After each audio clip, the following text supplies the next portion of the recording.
Բարև ձեզ, շատ ուժեղ տեսարան, եթե դեմ չեք, մի հատ նկարվենք։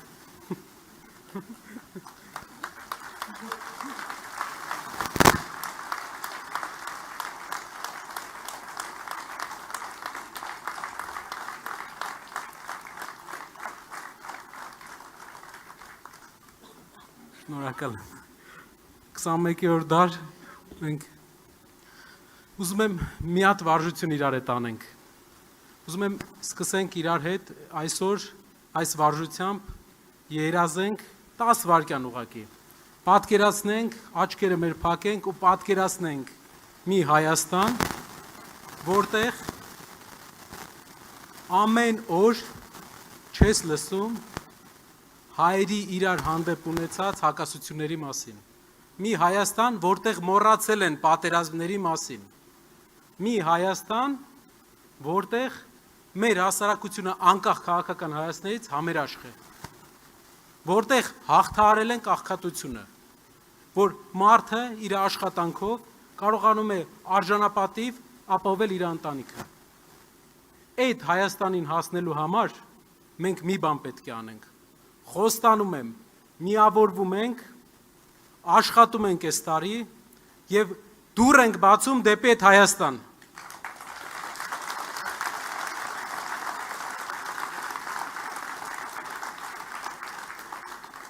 Վեց ամիս առաջ մեկնարկեց, հայտարարվեց մեր շարժման սկզբի մասին, Սամվել Կարապետյանի առաջնորդությամբ։ Այս ժամանակահատվածում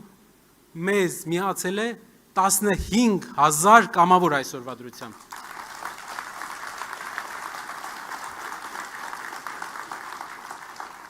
Ես կարող եմ հաստատ հայտարարել, որ շարժումը Հայաստանում ամենաարագ աճող շարժումն է, եւ մենք կարող ենք վստահ լինել, որ այս տեմպով մենք մեր հասարակությունում կշրջենք հասարակության մեջ պարտությունների անիվը։ Ներողություն եմ ուզում խնդրել կամավորներին, այն միացած կամավորներին, ում հետ դեռ կապ չեն կարողացել հաստատել, որովհետև շատ են դիմողները, հարյուրավոր մարդիկ ամեն օր դիմում են, անպայման կապ կհաստատվի եւ աշխատանքը իրար հետ կսկսենք շարունակենք։ Նաեւ կուզենայի մի շատ կարևոր բանի մասին խոսեի, որ ինչի համար են այս մարդիկ մեզ միանում։ Մեր երկիրը մեծ ներուժ ունեցող երկիր է։ Հայ ժողովուրդը տարածաշրջանի ամենագործունյա ազգն է։ Տարածաշրջանի ամենալավ ձեռներեցները, ամենագործունյա մարդիկ մեր ազգի ներկայացուցիչներն են։ Եվ չի կարող մեր ժողովուրդը ունենալ 20% գործազրկություն, 20% աղքատություն։ Չի կարող մեր երկրում ամեն 5-րդը լինել աղքատ։ Մենք մեծ ներուժ ունենք, բայց այդ ներուժը լավ չենք օգտագործում։ Ոնց եք կարծում, ամեն 5-րդը Հայաստանում ապրում է 61,000 դրամից ցածր գումարով ամսական։ Մենք ունենք մարզ, որտեղ բնակչության համարյա կեսը ապրում է ամսական 64,000 դրամից քիչ եկամուտով։ Շիրակի մարզը։ Այս խնդիրները թողած մեր կառավարությունը զբաղվում է լրիվ ուրիշ հարցերով, որոնք կապ չունեն աղքատության հաղթահարման հետ, որոնք կապ չունեն երկրի զարգացման հետ։ Աղքատությունը կարա հաղթահարի մարդ, ով լավ է պատկերացնում տնտեսությունը, ով հաջողել է տնտեսության մեջ։ Հայ ազգը ունի այդպիսի զավակներ, ովքեր տնտեսության մեջ հաջողել են, ովքեր կկարողանան նաև մեր հասարակության մեջ լուծել աղքատության հարցը։ Շատերդ կասեք, աղքատությունը ժառանգվել է,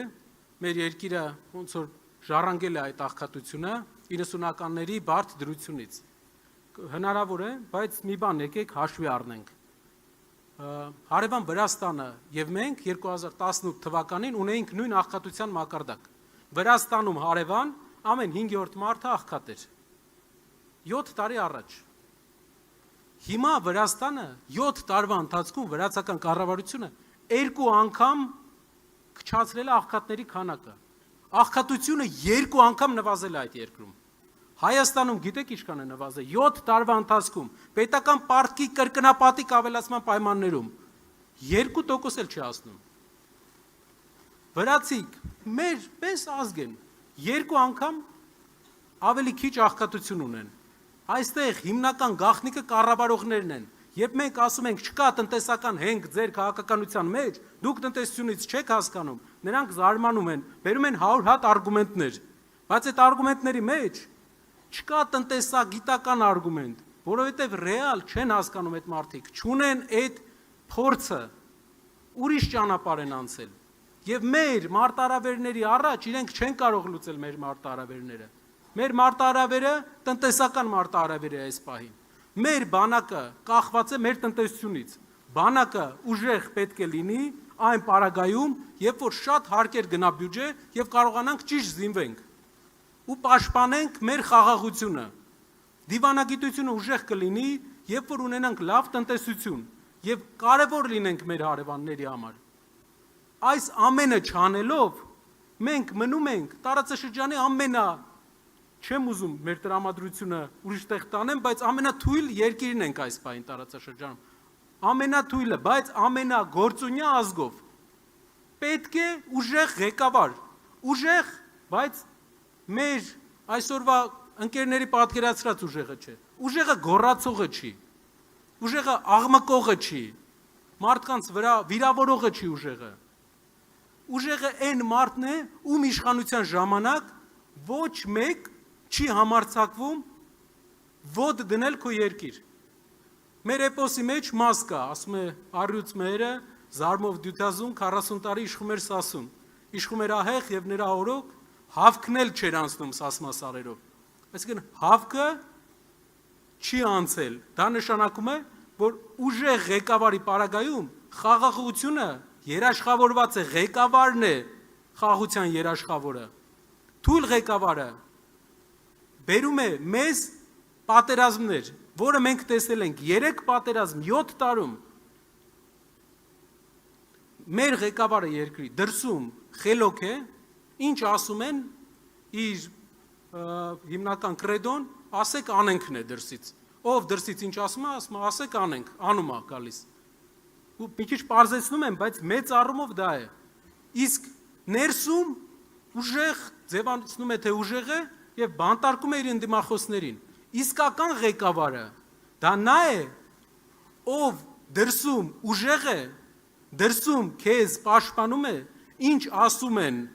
հակառակն է ասում եւ բերում է դրան, որ համաձայնվեն իրար հետ առանց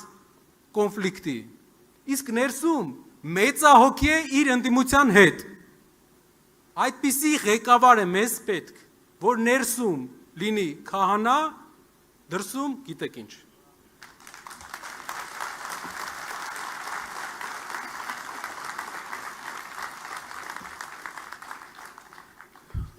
Շատ կարևոր է, որ նաև մեր երկրում մենք կարողանանք հաղթահարենք մի խնդիր, որը բոլորս տեսնում ենք ամենօրյա մեր կյանքի շփումների մեջ։ Դա մասնատումն է։ Հայացքների մասնատումը։ Մենք բոլոր գյուղերը, որ գնացել ենք, բոլոր քաղաքները, մարդիկ մասնատված են, ասում են, սա իշխանական է, այս մարդը ընդդիմադիր է, այս մարդը ոչ մեկի չի ուզում շփվի ընդհանրապես։ Սա մասնատում է, ինչպես կարող է 3 միլիոն ազգը մասնատվի այսքան մասերի ու կարողանա հաղթանակ ունենա ամենափոքր ժողովուրդը տարածաշրջանի։ Եթե մենք փոքր լինելով մասնատվում ենք, ինչպես ենք հաղթելու։ Մեզ պետք է համախմբող, մեզ պետք է մեծահոգի համախմբող։ Շատ կարևոր բան է, մեծահոգի մարդ, ով իր ընդդիմախոսների հանդեպ կլինի ներողամիտ։ Կարևոր բան եմ ուզում բոլորիս ասեմ։ Մեր երկրի բոլոր ղեկավարները, որոնց նախորդ են կոչում, նախկին են կոչում, եւ այս ղեկավարը մի ընդհանուր խնդիր ունեն։ Հասարակությունում կա մաս, որ չի ընդունում մի նախագահին, երկրորդ նախագահին, երրորդ նախագահին եւ ընդունում է մյուսին։ Կա մաս, որ չի ընդունում այսօրվա ղեկավարին, ընդունում է նախագահներից մեկին։ Մեր հասարակությունը բաժանված է։ Ամեն հասարակության հատված ունի իր համար հետաքրքիր, իմ համար համակրելի քաղաքական գործիչ, բայց բոլորով իրար հետ ոչ մեկի հետ համաձայն չեն, որովհետև ոչ մեկի մեջ չեն տեսնում իրենց համախմբող ուժը։ Որպեսզի մեր երկիրը համախմբվի, որպեսզի մեր ազգը համախմբվի, մեզ պետք է Հայաստան ունենա նոր ղեկավար։ Ամենայն հարգանքով Հայաստանի բոլոր նախագահների հանդեպ։ Իրենք արել են աշխատանք, մենք ամենայն հարգանքով ենք վերաբերում, բայց ապագա Հայաստանում իրենց ժամանակը էլ չէ։ Նոր առաջնորդների ժամանակն է։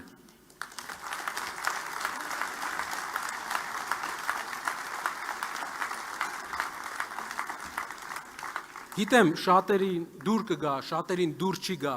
բայց մենք չենք կարող համախմբել մեր ժողովրդին, ունենալով այն քաղաքական ազգանունները ապագայում երկիրը ղեկավարի այսօր եղած, մինչև այսօր եղած երկրի 4 առաջնորդներից մեկը յուրաքանչյուրը եթե ղեկավարի, մենք չենք կարող ունենալ միասնական հասարակություն, որովհետև հասարակության մի մասը դեմ է մեկին, մյուս մասը մյուսին, մեզ պետք է նոր առաջնորդ, ով չունի հասարակության մոտ բացասական վերաբերմունք եւ ով ներողամիտ կլինի անգամ այսօրվա իշխանության շատ ներկայացուցիչների հանդեպ, որպեսզի փոխենք այս ատելության անիվը։ Գիտեմ, հիմա այս ասելուց հետո ել եմ կրկնում, շատերի մոտ մեր ընդդիմադիր դաշտում հակադրություններ կլինեն, բայց մենք տեսնում ենք այդ ճանապարհը եւ այդ ճանապարհն է միակ ճիշտ ճանապարհը։ Նոր առաջնորդ Հայաստանի համար։